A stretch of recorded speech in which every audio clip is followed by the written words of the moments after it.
The Western Front in 1916 was not a battlefield, was a nightmare of mud, metal, and human suffering.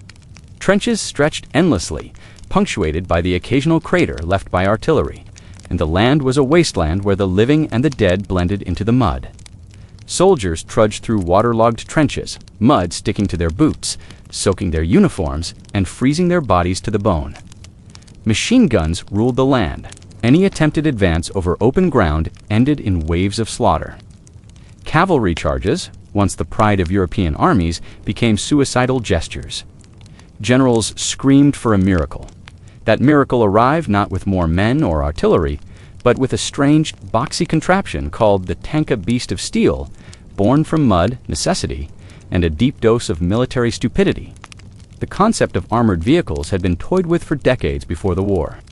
But the static trench lines and relentless firepower of World War I made experimentation urgent. Commanders needed a machine that could cross no man's land, crush barbed wire, withstand bullets, and protect its crew. Horses could not do it. Artillery, while effective, could not neutralize machine guns fast enough to allow infantry to advance. Tanks promised to solve these problems in theory, and Britain threw its weight behind their development. To keep the project secret, the vehicles were labeled water tanks, a mundane cover story meant to fool spies and enemy reconnaissance.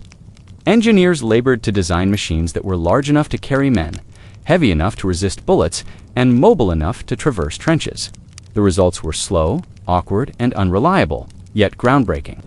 The first tanks were essentially armored boxes on tracks. They lumbered forward at a mere 3 to 4 miles per hour, creaking and groaning under their own weight.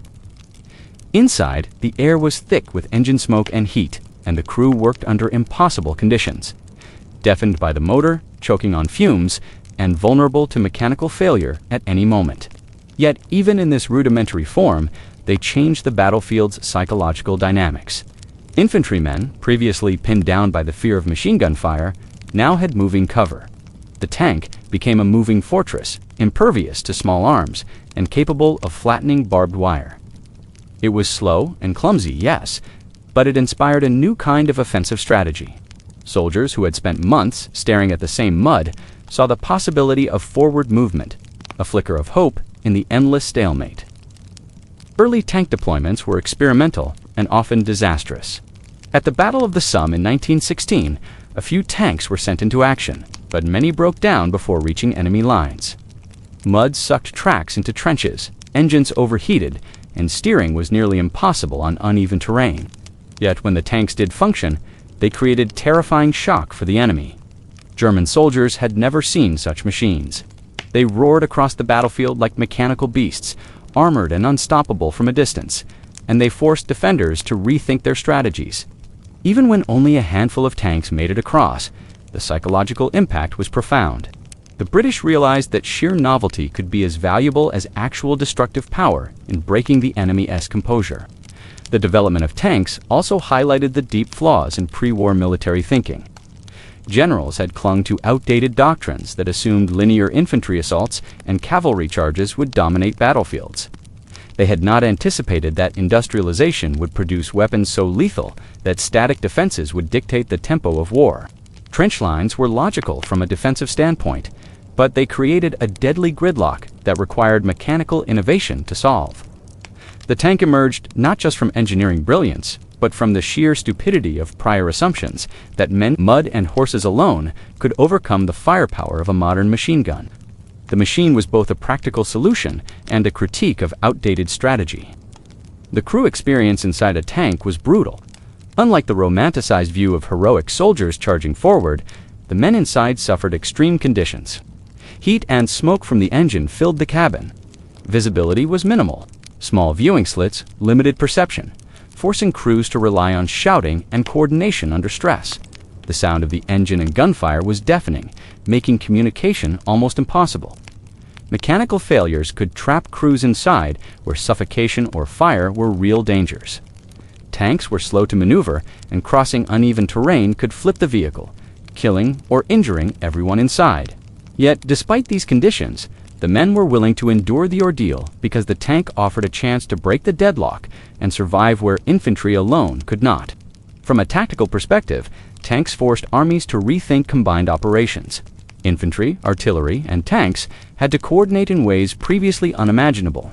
Tanks could suppress machine gun nests and crush barbed wire, allowing infantry to advance with reduced casualties.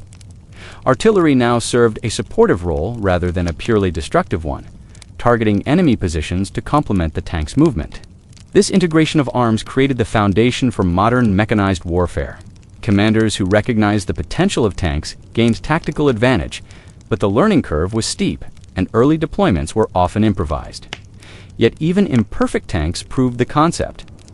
Armored vehicles could dominate the battlefield when used strategically. The psychological effect of tanks extended beyond the battlefield to enemy morale. German soldiers, confronted with a slow, lumbering metal monster, were initially bewildered and terrified. Machine guns, which had made the trenches impregnable, were useless against armor. Artillery could damage tanks, but it required time and precision that was not always available.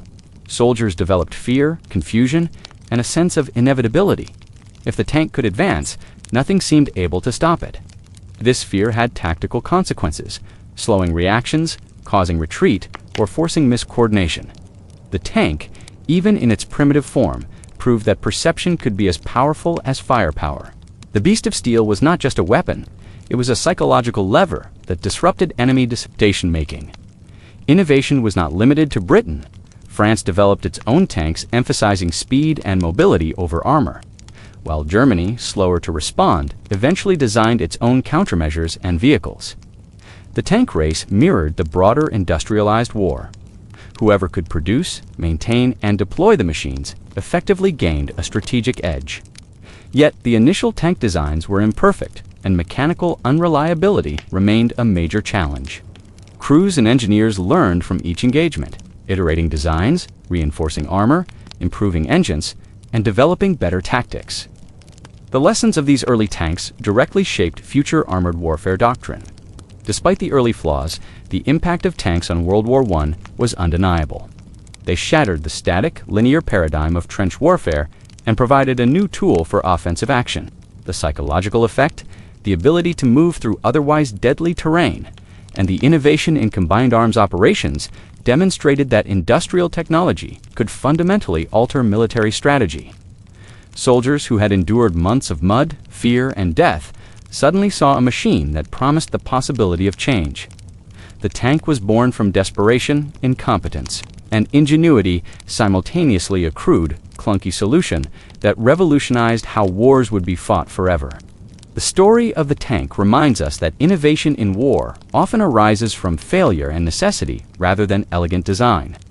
The generals who initially ignored armored vehicles were short-sighted, trapped in old doctrines. Those who experimented with them risked life and sanity in poorly functioning machines. Yet, through trial, error, and sheer persistence, tanks emerged as decisive tools. From the mud-soaked fields of Flanders to modern mechanized armies, the legacy of these first boxy beasts endures. They were the answer to a strategic stalemate that no horse, rifle, or cannon could resolve. They were born of mud, desperation, and the recognition that traditional thinking had failed catastrophically. For anyone fascinated by the intersection of technology, stupidity, and human survival, make sure to like, comment, and subscribe to Dumb Historian. Understanding how crude machines reshaped the deadliest battlefield in history provides insight not just into war, but into the stubborn, inventive, and often ridiculous nature of human problem-solving under pressure. World War I's Western Front was dominated by one weapon more than any other: the machine gun. It turned open ground into a death trap. Infantrymen, advancing over no man's land, were shredded within seconds. Entire battalions could be cut down before even reaching enemy trenches. Commanders, stuck in pre-industrial thinking, could not solve this problem with sheer manpower alone. Cavalry charges were annihilated. Artillery barrages slowed, but they rarely cleared enough paths through barbed wire and machine gun nests. The stalemate dragged on, and the human cost was catastrophic.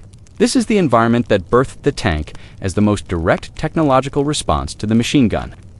The tank acted first and foremost as a mobile, armored shield for infantry. Unlike unarmored soldiers who could be felled by rifle fire from hundreds of meters away, tanks were coated in thick steel plates that small arms fire could not penetrate. Infantry could advance behind them with significantly reduced risk, using the machine of war itself as cover. In practical terms, a platoon following a tank across a battlefield could move through terrain previously impossible to traverse, where every step had once meant near certain death. The psychological impact was as critical as the physical protection. Soldiers saw a moving fortress leading the way, reducing panic and hesitation that had paralyzed them for years in trench assaults. Another function of the tank was clearing barbed wire. Defensive lines were reinforced with rows upon rows of barbed wire, often strung over ditches or in complex patterns designed to channel attackers into kill zones. Engineers and infantry attempted to cut through these obstacles manually, but this exposed them to machine gun fire. Tanks, by contrast, could crush or flatten wire as they moved forward.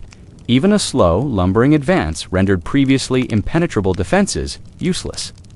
In some cases, a single tank could open a corridor wide enough for dozens of soldiers to follow, allowing coordinated assaults that were otherwise impossible.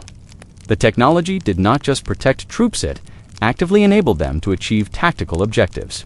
Crossing trenches was another critical capability. Standard infantry struggled with wide, deep trenches, often requiring makeshift ladders or bridges under fire.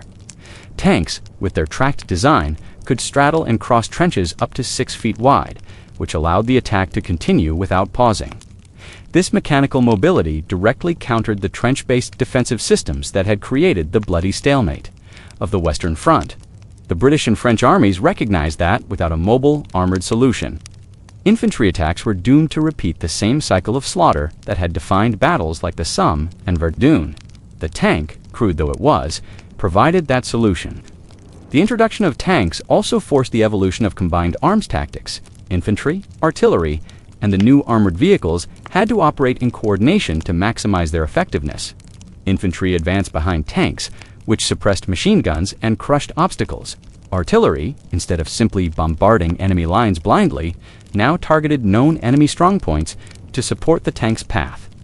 This integration marked a significant tactical shift. The static attrition-based strategies of early war generals were giving way to dynamic, mechanized operations, even if early executions were imperfect. The tank was not just a weapon, it was the cornerstone of a new operational doctrine, challenging centuries of military orthodoxy. The psychological impact of tanks cannot be overstated. German defenders encountering these metal beasts often reported confusion, fear, and awe. The combination of armor, firepower, and mobility was unprecedented. Soldiers trained to fear rifle and machine gun fire could no longer rely on those weapons to stop the tank. Artillery could damage them, but precision was difficult, and the tank's advance disrupted defensive coordination. Even when early tanks broke down or were destroyed, the shock value and presence on the battlefield caused hesitation and disarray among defenders. The tank, in essence, became both a physical and psychological tool to break entrenched positions. Early tank engagements were far from perfect. Mechanical reliability was a constant issue. Engines overheated, tracks broke, and steering was cumbersome. Crews endured smoke, heat, and exhaustion, and casualties from breakdowns or flipping vehicles were common. Yet the concept worked. Even small numbers of tanks on the battlefield could achieve breakthroughs where infantry alone could not. Their presence forced armies to adapt, accelerating the evolution of both offensive and defensive tactics. The early failures were not just setbacks, they were lessons in engineering, coordination, and battlefield psychology that would inform tank design for decades. Tanks also highlighted the limitations of the pre-war military mindset. Generals who assumed that massed infantry or cavalry could still dominate the battlefield were proven catastrophically wrong. The static defensive grid, reinforced with trenches, machine guns, and barbed wire, demanded an entirely new approach. The tank embodied that approach. It combined mobility, protection, and engineering ingenuity in a single platform, addressing the unique problems of industrialized warfare that human soldiers alone could not overcome. In this sense, the tank was both a solution and an indictment. It solved a tactical deadlock created by decades of doctrinal arrogance and underestimation of industrial firepower. The deployment of tanks required experimentation, improvisation, and courage. Crews operated under extreme conditions inside these metal boxes, deafened by engines, exposed to smoke and heat, and often unable to communicate clearly. navigation was difficult, especially over uneven cratered ground. The slow speed left them vulnerable to artillery, and mechanical failure could trap men inside. Despite these challenges, crews understood that their vehicle was a force multiplier. A functioning tank could shield dozens of men, crush defenses, and shift the momentum of an attack. The courage required to operate these machines, combined with the technological advantage they offered, began to shift the balance in certain engagements. The introduction of tanks also triggered countermeasures. Enemy forces experimented with heavier artillery, anti-tank rifles, and tactics aimed at isolating or outflanking tanks. Mines and obstacles were redesigned to impede tracked vehicles.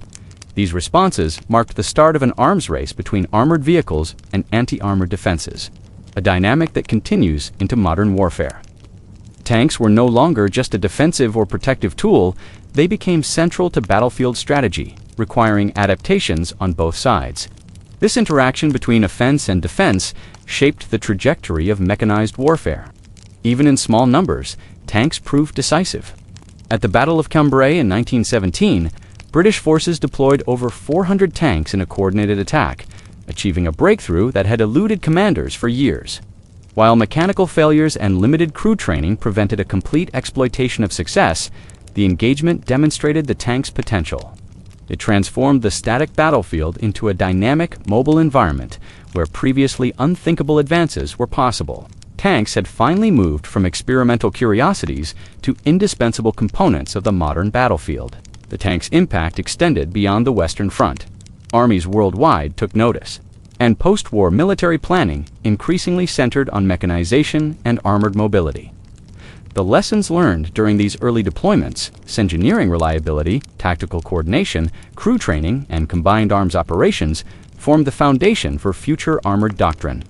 World War II would see these lessons fully realized, but it all began with the desperate, muddy, and often ridiculous experiments of World War I. Tanks represented more than technology.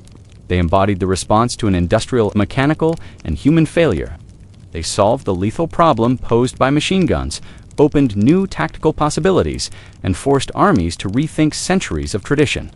They were born from mud, blood, and desperation, but their presence permanently altered warfare. The lumbering, awkward water tanks became symbols of innovation born from necessity, showing that even in the worst conditions, human ingenuity could carve a path through destruction. Understanding how tanks solve the problem of the machine gun highlights the combination of technology, psychology, and tactics in war. They were not flawless, and early deployments were messy and dangerous, but the fundamental concept was sound. They provided protection, cleared obstacles, allowed mobility, and created psychological disruptional answers to a single, deadly problem: the machine gun. Without tanks, the stalemate of the Western Front might have continued far longer, with even higher casualties and no hope of meaningful movement.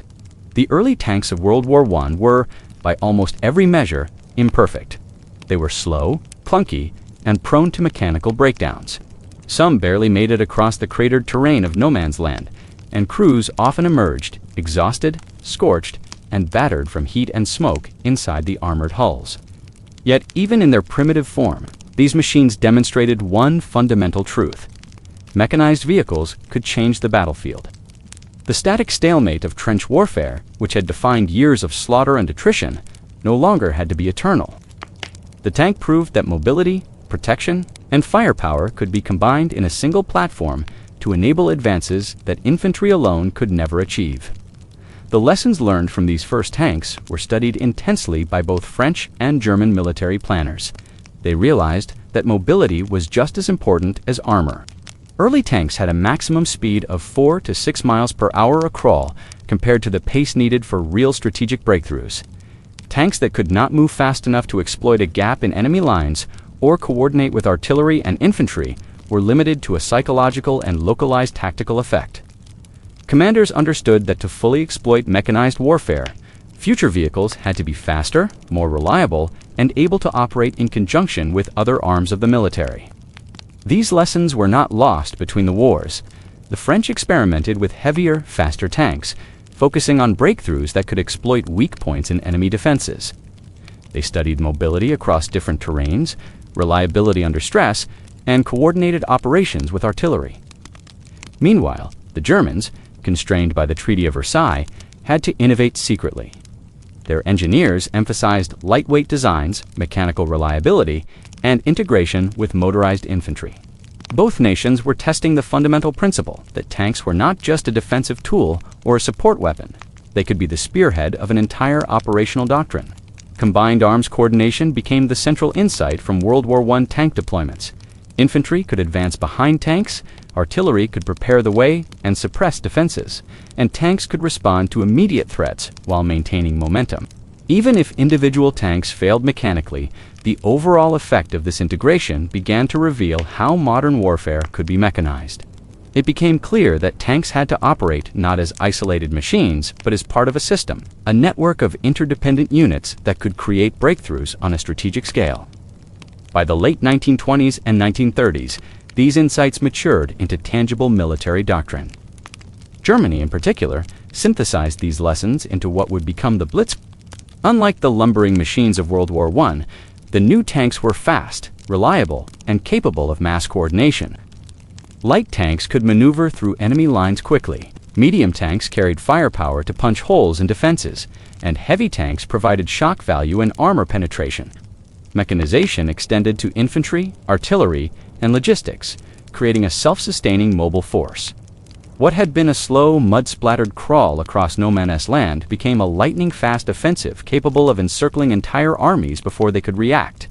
The transformation from World War I tanks to World War II Blitzkrieg vehicles demonstrates a fundamental military principle.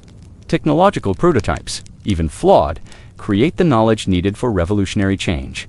The first tanks did not win decisive battles on their own. Many broke down, stalled, or were destroyed before making an impact. But they proved the concept of mechanized assault, forced armies to rethink defensive strategy, and inspired a generation of engineers and tacticians to innovate.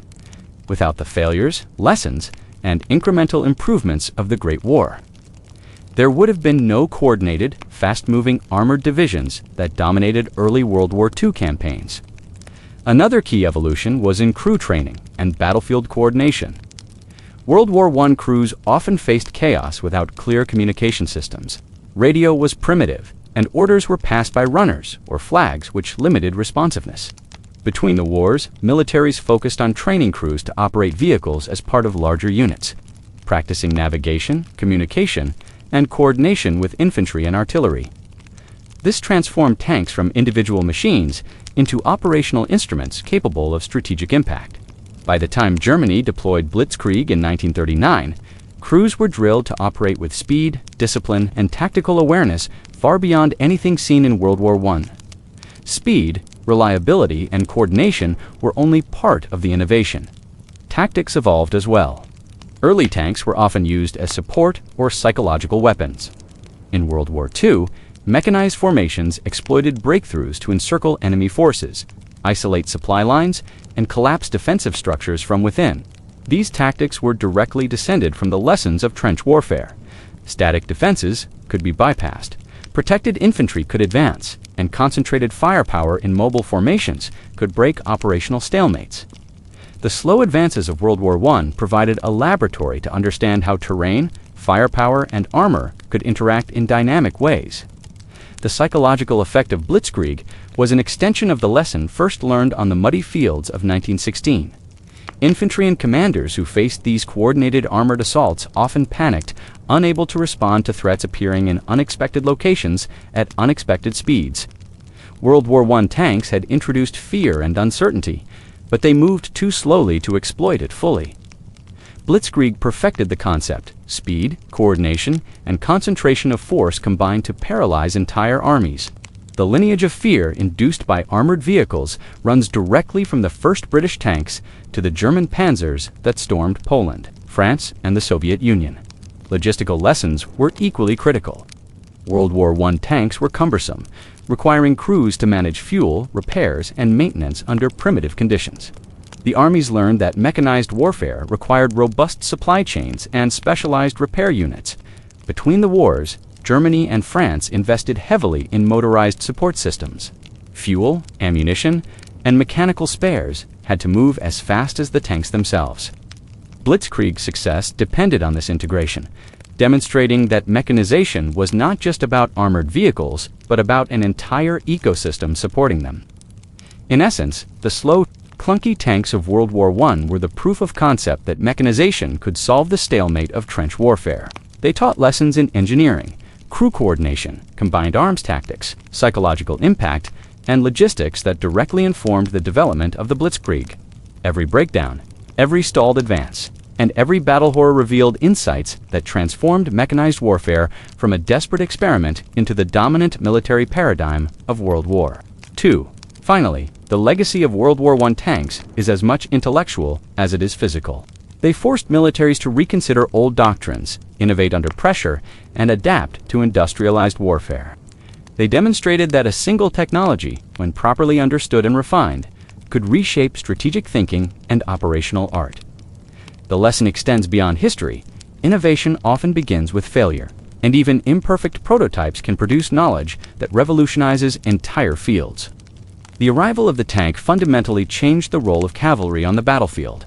For hundreds of years, armies had relied on mounted troops to scout, flank, and deliver shock attacks. Horses offered speed, mobility, and psychological impact, an arrow of living momentum that could break infantry lines if used correctly. Cavalry charges were celebrated, romanticized, and considered essential to battlefield success. Commanders planned campaigns around the mobility of their horsemen, and knights or elite mounted units were symbols of both social status and military effectiveness. World War I shattered that illusion. The machine gun, barbed wire, and entrenched positions made traditional cavalry charges suicidal. Horses, no matter how brave, could not survive sustained rifle fire or artillery bombardments. The first tanks, though slow and unreliable, demonstrated that mechanized units could provide the same mobility and shock power without the vulnerability inherent to living mounts. The tank could carry men, guns, and supplies into zones that horses could no longer traverse safely, and it could sustain fire in ways a cavalryman simply could not.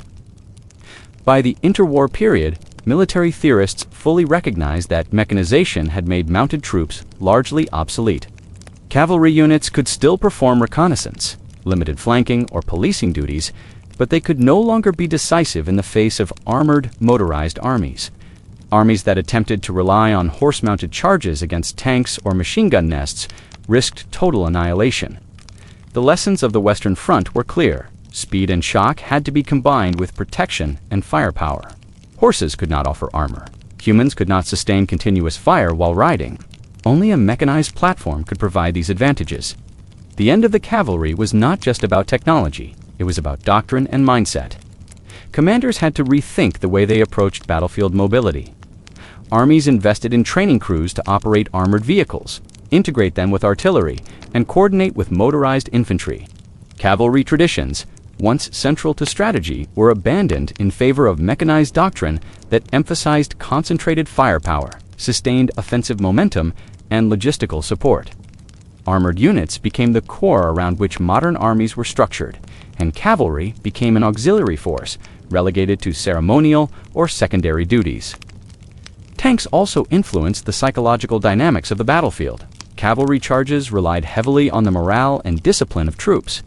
Horses were unpredictable, and men had to overcome fear repeatedly to make the charge effective. Tanks removed much of that unpredictability. They offered a shielded platform that could advance under fire, delivering soldiers and weapons with more reliability than living mounts. This shift reduced casualties in specific tactical scenarios and allowed planners to execute sustained offensives. Across terrain that would have been lethal for mounted units, World War II made the obsolescence of cavalry indisputable. German panzer divisions, with their mix of fast tanks, mechanized infantry, and artillery, routinely overran formations that had any remaining cavalry. The speed, firepower, and protection of armored units created operational possibilities that no horse could match. Even the fastest, most disciplined mounted troops were outpaced, outgunned, and strategically irrelevant against coordinated, mechanized assaults. The era of shock delivered by hooves had ended.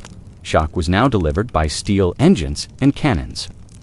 Beyond the battlefield, the decline of the cavalry had broader implications for military culture and society. Mounted units had been tied to notions of honor, aristocracy, and personal valor. Their obsolescence challenged centuries of tradition and required armies to develop new forms of heroism centered around technical skill, teamwork, and operational coordination. The romance of the cavalry charge became a historical footnote, replaced by the gritty, mechanical reality of armored warfare. Logistics further underscored the tank's superiority over horses. Feeding, caring for, and moving large numbers of horses was an enormous burden on armies. Horses required food, water, rest, and veterinary care. Tanks, while requiring fuel and maintenance, eliminated many of the vulnerabilities associated with feeding and sustaining living animals under combat conditions. Armies could concentrate mechanized units for rapid movement without the unpredictable variables of equine endurance, health, and behavior. The shift to mechanized armies also changed training and recruitment. Soldiers no longer needed extensive equestrian skills. They needed technical proficiency, mechanical aptitude, and coordination training. Crews had to learn to operate and maintain vehicles under stress, communicate effectively with other units, and navigate terrain strategically. The transition emphasized intellectual skill and teamwork over traditional notions of individual bravery and horsemanship. In essence, the tank did not merely replace cavalry, it redefined what mobility and shock meant on the battlefield. Mechanized units provided a combination of speed, protection, and firepower that horses could never match. Even in defensive roles, tanks offered protection and firepower that transformed how battles were fought. They could hold terrain, punch through fortified lines, and support infantry with sustained offensive capability. Cavalry, once a symbol of battlefield supremacy, became a relic of an earlier era. The obsolescence of the cavalry also had cultural resonance. Stories of knights, horse-mounted charges, and heroic cavalry engagements became historical narrative rather than practical military guidance. Armies and nations had to shift their collective imagination, rethinking heroism, tactics, and warfare in terms of mechanization. This transformation reflected a larger trend. Technology had permanently altered the parameters of human conflict.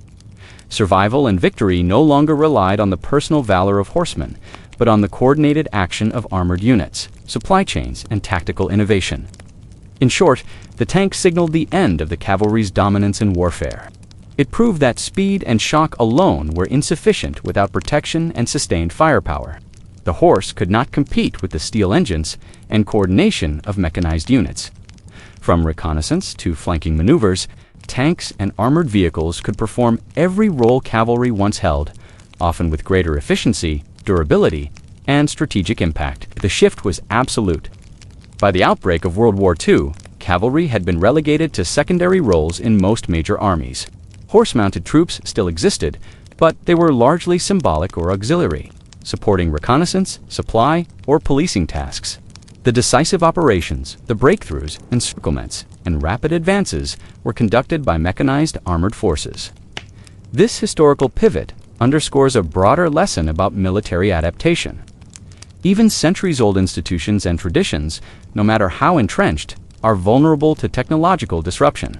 The cavalry had dominated battlefields for generations, yet the introduction of tanks and mechanized warfare rendered it functionally obsolete within decades.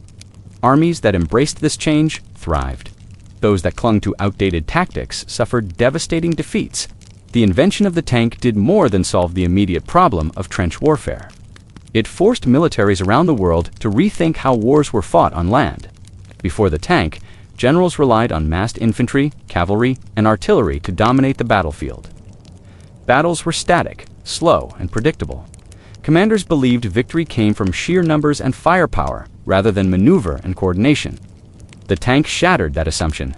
Its ability to move across difficult terrain, crush barbed wire, and protect troops from small arms fire demonstrated that speed. Shock and protection could be combined into a single weapon, capable of changing the tactical and operational landscape. The lessons of the Western Front were clear, but not immediately understood. Many commanders in the final years of WWI used tanks cautiously, often as a novelty or support weapon, rather than the decisive force they could become. This cautious approach limited their effectiveness and gave the perception that tanks were slow, fragile, or impractical for large-scale use. However, militaries that studied the failures and successes began to see tanks not as simple machines, but as revolutionary tools capable of shaping the battlefield itself. During the interwar period, military thinkers analyzed the potential of armored units and began developing entirely new doctrines around them. In Germany, Heinz Guderian studied the lessons of WWI, observing that the failure to exploit speed and concentrated firepower had contributed to the stalemate. He proposed a methodical system of armored warfare that emphasized deep, fast penetration of enemy lines, coordinated with mechanized infantry, artillery, and air support. This concept, later called blitzkrieg, relied on tanks as the spearhead of a mobile, integrated force. The objective was to avoid attritional battles like those of WWI by creating operational shock and psychological disarray in the enemy.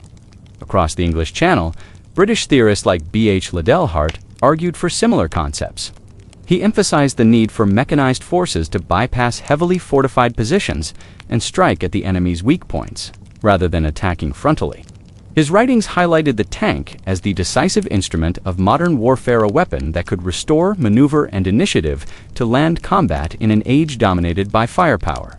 The tank became a symbol of flexibility, innovation, and the ability to shape battles through mobility rather than brute force alone. The practical lessons were equally profound.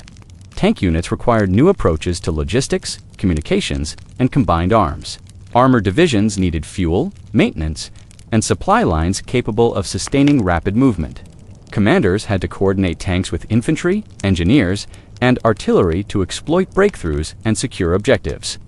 Radios became critical for real-time command and control, replacing the slow messengers and signal flags of earlier eras. Armored warfare became a science of integration, demanding planners who could think operationally rather than purely tactically. The strategic consequences were massive. The tank ensured that static trench warfare was no longer a sustainable method of fighting. Armies that failed to adopt mechanization risked encirclement and annihilation, as fast-moving armored forces could bypass static defenses and strike deep into the rear areas. The psychological impact of tanks was also significant. Their sheer presence on the battlefield, armored, mobile, and heavily armed, could demoralize infantry and commanders unprepared to face them. The tank was no longer just a support weapon. It became a central pillar of both offensive and defensive operations. By the time World War II erupted, the ideas developed in the interwar period were put into practice on a massive scale.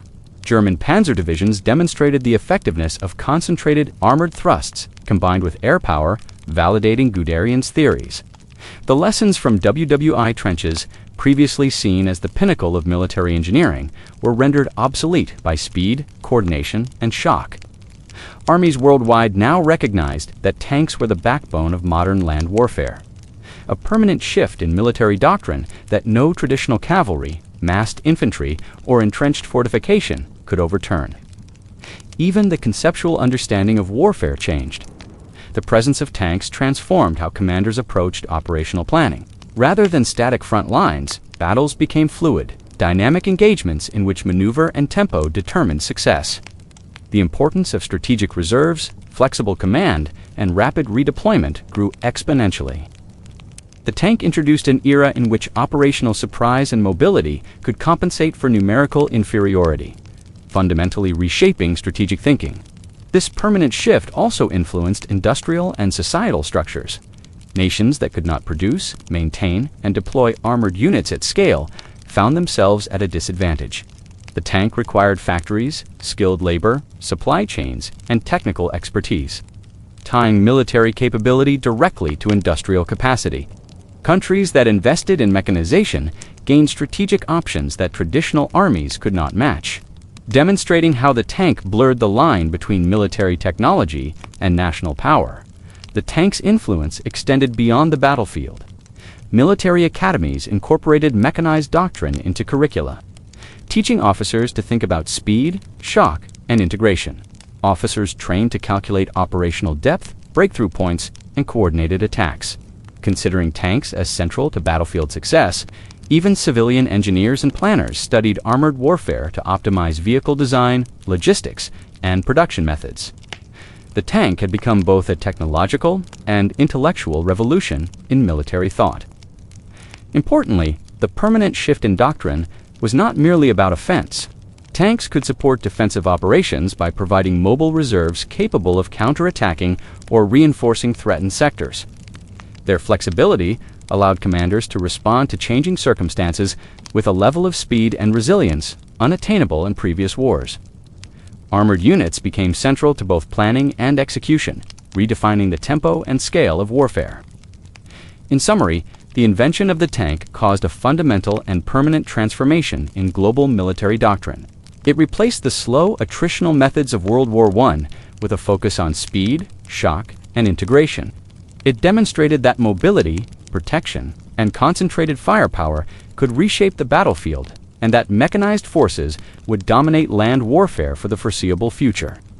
The tank became the centerpiece of operational and strategic planning, influencing doctrine, industrial policy, and military education. The failure of commanders in WWI to grasp the full potential of the tank gave way to a revolution in thinking. Guderian's blitzkrieg concepts, Leitelhardt's maneuver theories, and the development of armored divisions worldwide cemented the tank's central role. Cavalry, infantry, and artillery were reorganized around this new weapon. The tank was no longer a novelty or a supporting player. It was the decisive instrument of modern warfare, and its influence persists in every army today. Make sure to like, comment, and subscribe to Dumb Historian to follow the story of how the tank permanently reshaped military doctrine and became the dominant weapon of the 20th century.